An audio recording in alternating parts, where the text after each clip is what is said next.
Alas 6:40 ng magandang umaga, Idol. Sa ating police report, 3 lalaki timbog sa iligal na sabong sa bayan ng Malasiki, Pangasinan.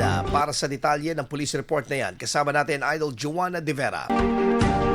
104.7 IFM Report.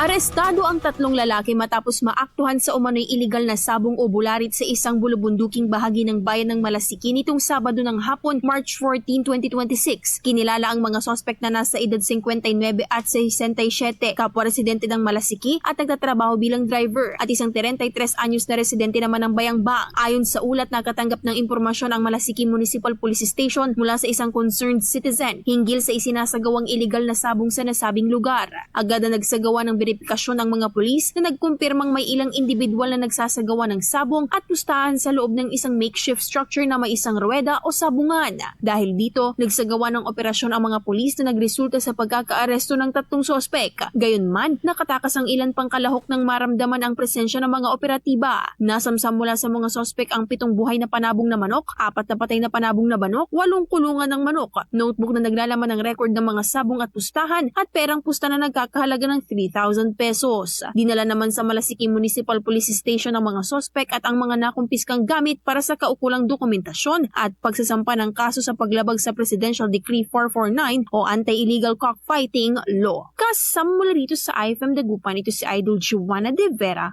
Tatak IFM. IFM News. IFM News. IFM News.